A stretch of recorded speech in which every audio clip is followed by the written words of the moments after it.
Welcome to Headphone News, International Edition for Wednesday, March 5, 2025. Indian rupee holds steady amid economic concerns. The Indian rupee is holding its ground against the US dollar, trading at 87.38 Indian rupees, even as the dollar weakens.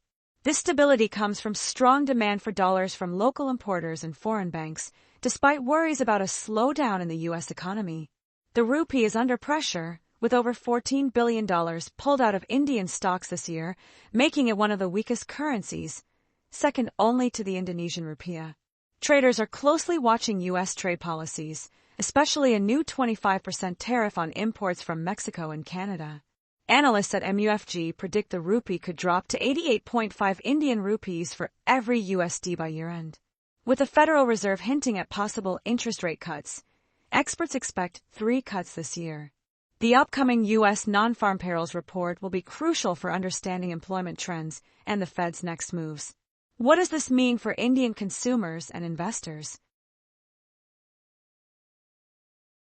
TSMC's $100 billion investment in U.S. semiconductor manufacturing. Taiwan Semiconductor Manufacturing Company, known as TSMC, is making headlines with a massive $100 billion investment in semiconductor manufacturing in the United States. This bold move aims to strengthen the U.S. role in the semiconductor industry, which is crucial for technology and national security.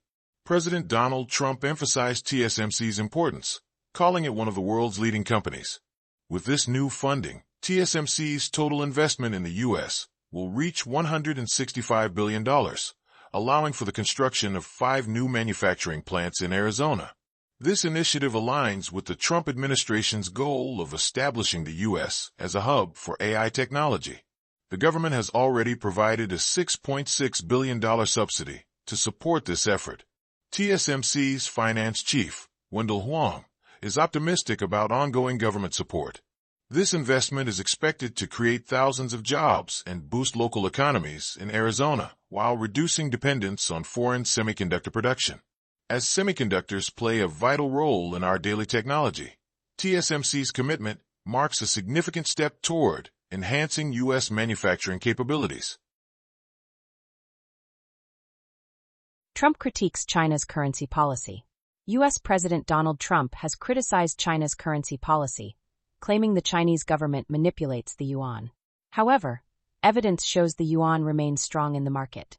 The People's Bank of China, or PBOC, is focused on maintaining financial stability and has postponed easing measures to protect domestic demand. Trump warned leaders in Japan and China against further devaluing their currencies, arguing it would be unfair to the U.S. Despite a 2.5% decline in the yuan against the U.S. dollar since Trump's election in November 2016, the yuan's value is still above the 100 mark when compared to a group of currencies from China's major trading partners. This situation highlights the complexities of international trade, as a weaker yuan could make Chinese goods cheaper for foreign buyers, potentially hurting U.S. manufacturers. As tensions between the U.S. and China continue, the effects on businesses and consumers are significant. U.S. government reviews Columbia University contracts. The U.S. government is taking a closer look at federal contracts and grants involving Columbia University due to serious allegations of anti-Semitism. This review, announced by President Trump, follows claims that the university has not done enough to address rising anti-Semitism, Islamophobia, and anti-Arab bias. These concerns intensified after a deadly attack by Palestinian Hamas militants in October 2023, which escalated tensions in the region and prompted a military response from Israel. The U.S. Department of Justice has formed a task force to tackle anti-Semitism and is considering halting contracts worth $51.4 million between Columbia and the federal government. They will also review over $5 billion in federal funding agreements with the university. Columbia has stated it is looking into the announcement and has previously committed to addressing anti-Semitism within its community. This review could have major consequences for Columbia and other educational institutions, influencing how they handle social issues and federal funding in the future. The smuggling of gum Arabic from Sudan. Gum Arabic, a key ingredient in popular products like Coca-Cola and M&Ms, is increasingly being smuggled from Sudan, which supplies about 80% of the world's demand. The ongoing conflict between the Rapid Support Forces, or RSF, and Sudan's National Army has severely interrupted the supply chain for this essential product. The RSF now controls major gum harvesting regions in Kordofan and Darfur, leading to a rise in illegal trade. Traders report that gum arabic is being illegally transported from areas held by rebels, making it tough for companies in Europe and North America to ensure their supplies are conflict-free. Meanwhile, traders from Chad and Senegal are offering gum at much lower prices, raising concerns about the authenticity of the product. This trade is crucial for global companies like Nexera, Allan and Robert, and Ingredion, which are now exploring new suppliers to reduce risks. The RSF's control has also led to illegal online sales of questionable products. This situation highlights the difficulties faced by producers and traders in conflict zones, as the ongoing civil war threatens both local economies and global supply chains. UNICEF's alarming report on child sexual violence in Sudan. UNICEF has released a heartbreaking report revealing shocking incidents of sexual violence against children in Sudan. Since violence erupted in April 2023, over 200 cases have been documented, with 16 victims under 5 years old, including 4 infants. This highlights the extreme vulnerability of young children in conflict zones. Many survivors face shame and fear, making it hard for them to speak out. Catherine Russell, UNICEF's executive director, stressed that the rape of children as young as 1 should compel immediate action from all of us. The ongoing conflict has forced many families to flee their homes, creating a dire humanitarian crisis. Most reported cases of sexual violence are linked to the Rapid Support Forces and their allies, underscoring the urgent need for accountability.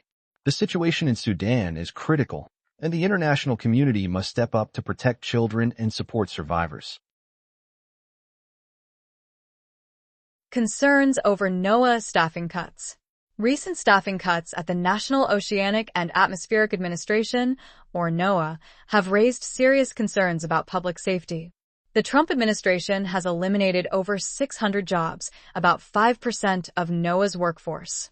This decision has alarmed former employees and safety advocates who warn that these cuts could hinder NOAA's ability to provide timely and accurate weather forecasts, especially as climate change increases severe weather events. Last year, NOAA recorded 27 disasters costing over $1 billion each, resulting in the heartbreaking loss of 568 lives across the United States. Critics, including former agency officials and Democratic lawmakers, argue that reducing the workforce could strain NOAA's resources during critical weather crises. As climate change continues to impact our weather, the need for strong forecasting and disaster preparedness is more crucial than ever. Without adequate staffing, NOAA may struggle to fulfill its mission, putting lives at risk. These cuts highlight the urgent need for continued support and funding for this vital agency. Supreme Court to hear Mexico's lawsuit against gun manufacturers. The U.S. Supreme Court is set to hear a crucial case on March 4, 2025, involving 2 prominent gun manufacturers, Smith & Wesson and Interstate Arms. The Mexican government has filed a lawsuit against these companies, alleging they contribute to the rampant gun violence affecting Mexico.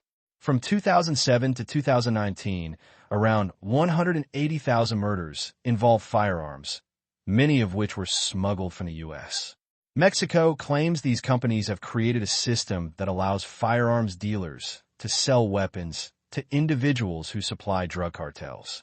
They are seeking financial compensation and a court order to address the public disturbance caused by their actions. This case raises significant questions about a law that protects gun manufacturers from being held liable for crimes involving their products.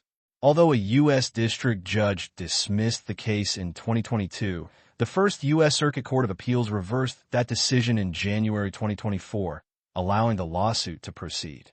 If the Supreme Court rules in favor of Mexico, it could set a new precedent for holding gun manufacturers accountable and lead to stricter gun laws in the U.S.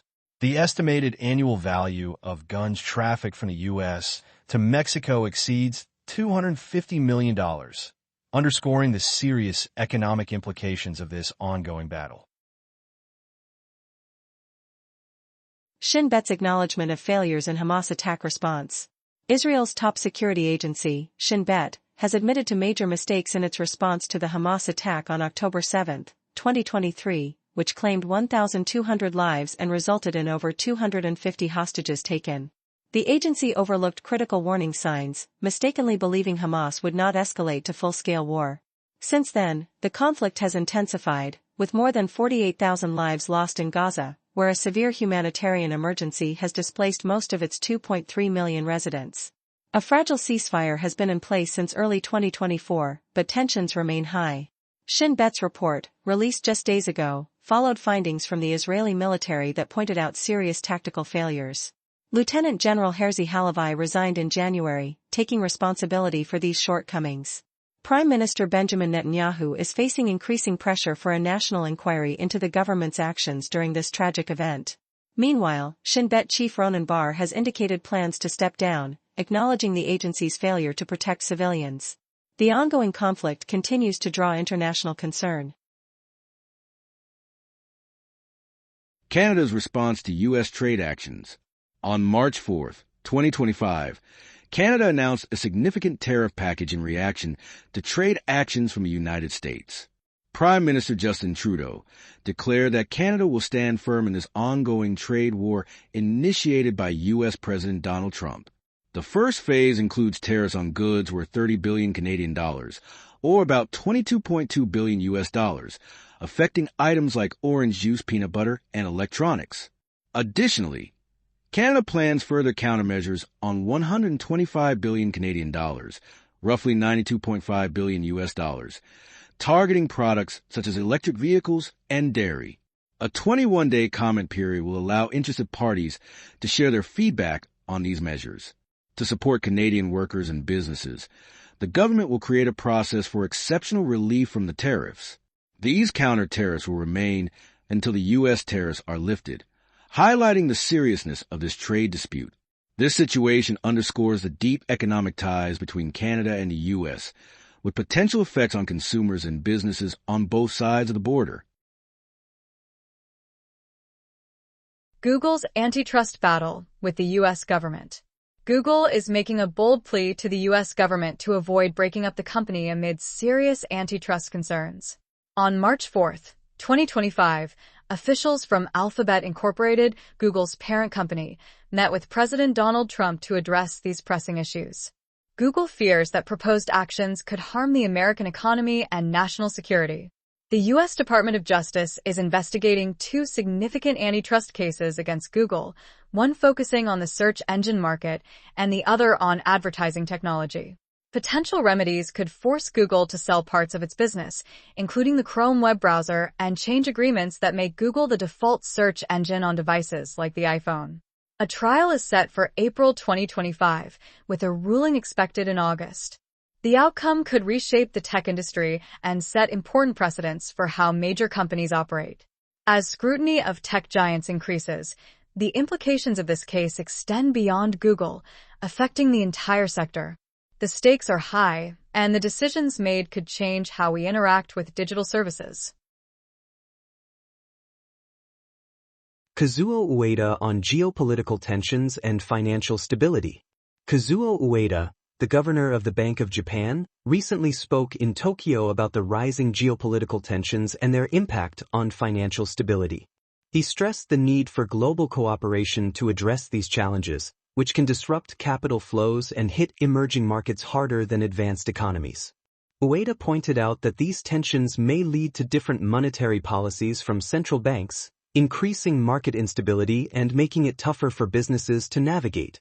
He also highlighted the growing role of non-bank financial institutions, which can add unpredictability to capital movements. Ueda called for Asian central banks and the International Monetary Fund to work together more closely to tackle these issues.